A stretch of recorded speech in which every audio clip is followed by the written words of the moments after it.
பெரிவாத்து degree சனம் நல்லது நடக்கும் நல்லது மட்டுமே நடக்கும். நம்மளோட சேனல் நேயர்கள் அனைவருக்கும் என்னுடைய பணிவான வணக்கங்கள், கோடான கோடி நன்றிகள். ஒரு சிலர்லாம் எனக்கு டெக்னிக் அப்படின்னு சொல்லி ரிப்ளை பண்ணியிருந்தீங்க, நான் கேட்டதுக்கு அதுக்கும் என்னுடைய மனமார்ந்த நன்றிகள்.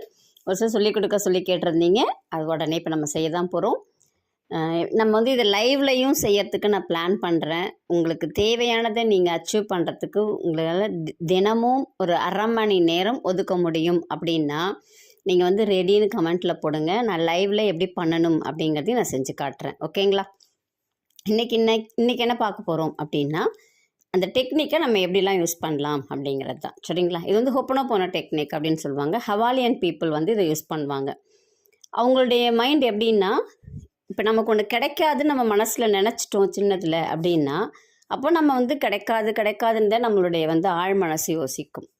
அப்போது நம்ம அதுக்கிட்ட சாரி கேட்கணும், நன்றி சொல்லணும், நம்ம அதை பற்றி யோசிக்கணும். அப்போ செய்ய தான் அது நம்மக்கிட்ட வரும். இன்றைக்கி ஒரு சின்ன எக்ஸாம்பிள் மட்டும் எடுத்துக்குவோம், ஒரே ஒரு கான்செப்ட் மட்டும் எடுத்துக்குவோம். சரிங்களா? பணம், எல்லாருக்கும் பணம் தேவை இருக்குது இல்லைங்களா? ஆனால் இந்த பணம் அப்படிங்கிறது நம்ம எப்படி யோசிச்சிட்டோம்னா, நம்ம கம்மியாக செலவு பண்ணணும், நம்ம அனாவசியமாக செலவு பண்ணக்கூடாது, நம்ம வந்து சேர்த்து வைக்கணும், குறையவே கூடாது, நம்ம கஷ்டப்பட்டு தான் சம்பாதிக்கணும், நமக்கு பணமே வராது. நம்ம முன்னாடியே சொல்லிடுவோம் ஒரு சில வார்த்தைகள், எனக்கும் பணத்துக்கும் ரொம்ப தூரம், எனக்கு பணமே வராது. இந்த மாதிரிலாம் நம்ம சொல்லிட்டோன்னா நம்ம மனசில், அது ஆழ் மனசில் அது பதியும். அதே தான் நீங்கள் யூனிவர்ஸ்கிட்டையும் பிரபஞ்சத்துக்கிட்டையும் சொல்கிறீங்க. அப்போ அந்த பிரபஞ்சமும் இவங்களுக்கு கிடைக்காது அப்படிங்கிறத அவங்களே முடிவு பண்ணிட்டாங்க. அப்போ நம்ம ஏன் அவங்களுக்கு கொடுக்கணும் அப்படிங்கிற மாதிரி தான் யோசிப்பாங்க. அப்போ உங்களுக்கு தேவையானதை நீங்கள் கேட்கணும். பணம் அப்படிங்கிறத ஒரு எனர்ஜி அப்படின்னு தான் நம்ம யோசிக்கணும், ஒரு ஆற்றல். அது அவ்வளோதான். எனக்கு ரொம்ப பிடிக்கும் ஒன்று, நீ இருந்தீன்னா தான் நான் சந்தோஷமாக இருப்பேன், நான் நினச்சதெல்லாம் செய்ய முடியும், நான் அடுத்தவங்களுக்கு உதவ முடியும், அடுத்தவங்களுக்கு நான் உதவி அவங்களுடைய சந்தோஷத்தை என்னால் பார்க்க முடியும் அப்படிங்கிறத நீங்கள் எமோஷ்னலாக நீங்கள் வந்து க்ரியேட் பண்ணணும். பணம் அப்படிங்கிறது ஒரு எனர்ஜி அப்படின்னு மட்டும் நீங்கள் மனசில் வைங்க. சரிங்களா? மனசில் வச்சுட்டு உங்களுக்கு பணம் தேவை இருக்குது அப்படின்னா ஃபஸ்ட்டு நீங்கள் பிலீவ் பண்ணணும், எனக்கு பணம் வரும், நான் சம்பாரிச்சா தானே வரும், நான் வந்து இதை பண்ணாதானே வரும், நான் அதை பண்ணாதானே வரும்னு தயவு செஞ்சு நீங்கள் அதுக்குரிய வழிகளை யோசிக்கவே கூடாது. எப்படி வரும், யார் கொடுப்பா, இதெல்லாம் நீங்கள் யோசிக்கக்கூடாது. ஆனால் எனக்கு பணம் வேணும், அவ்வளோதான்.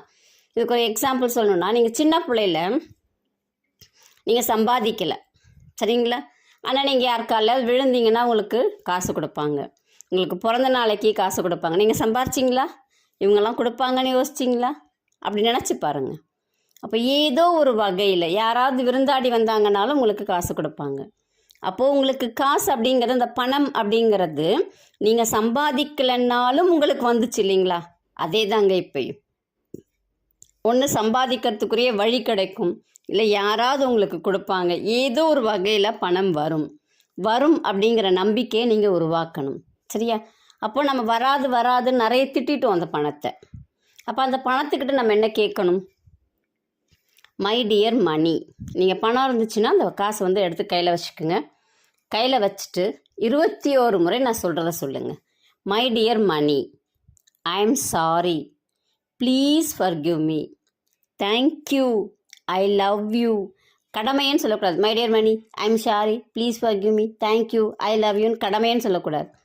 நீங்கள் அதுக்கிட்ட ஒரு பாண்டை க்ரியேட் பண்ணுறீங்க. நீங்கள் ஒரு குழந்தைக்கிட்ட பேசுகிறீங்கன்னா குழந்தையாக மாறிடுவீங்க இல்லைங்களா? அந்த மாதிரி அந்த பணத்தை நீங்கள் ஒரு எனர்ஜியாக, ஒரு ஆற்றலாக நீங்கள் பார்க்கும்போது அந்த பணத்துக்கிட்ட நீங்கள் சொல்கிறீங்க, my dear money, I am sorry, please forgive me, thank you, I love you. இதுக்குரிய அர்த்தத்தெல்லாம் நான் அடுத்த இதில் சொல்கிறேன்.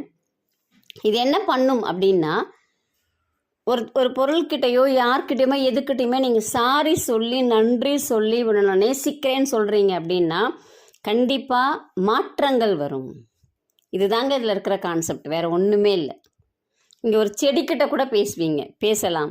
ஒரு செடிக்கிட்ட போய் சொல்லி பாருங்களேன், அடுத்த நாள் அது அப்படியே ஒரு ஃப்ரெஷ்ஷாக இருக்கிற மாதிரி நமக்கு தெரியும், பூ நிறைய பூக்கிற மாதிரி நமக்கு தெரியும். அதே அந்த செடியை திரும்ப திட்டிக்கிட்டே இருங்களேன், காஞ்சி போயிடும்.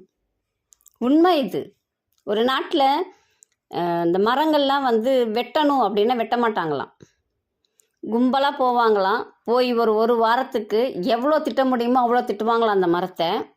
ஒரு ஆஃப்ரிக்கன் கண்ட்ரின்னு வச்சுக்கோங்களேன். திட்டினாங்கன்னா தானாக பட்டு போயிடுமா. இதுதாங்க. நீங்கள் திட்ட திட்ட அது வளராது. அப்போது நீங்கள் என்ன சொல்லணும் அதுக்கிட்ட?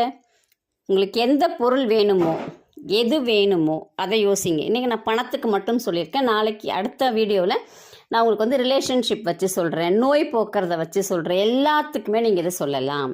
இது தமிழில் சொல்லணும்னு ஒரு சிலர் கேட்கலாம். தமிழில் சொல்லணும்னாலும் நீங்கள் தமிழில் சொல்லலாம்.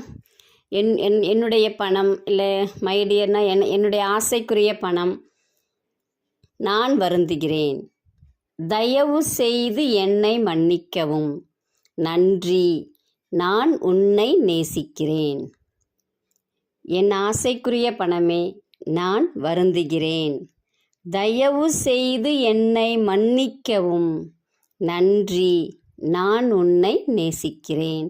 இதை மட்டும் காலையில் நீங்கள் அந்த பணத்தை வச்சு ஒரு 21 முறை சொல்லி பாருங்களேன்.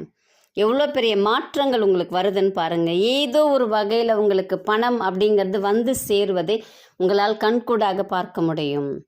நான் உங்களுக்கு சொன்னேன், நான் லைவில் போடுறேன் அப்படின்னு. நீங்கள் எல்லாருமே ரெடியாக இருக்கீங்க அப்படின்னா, உங்களுக்கு அது தேவைப்படுது அப்படின்னா நீங்கள் ரெடி அப்படின்னு சொல்லி கமெண்ட்டில் போடுங்க. உங்களுடைய சப்போர்ட்டுக்கு என்னுடைய மனமார்ந்த நன்றிகள். நன்றி, வணக்கம்.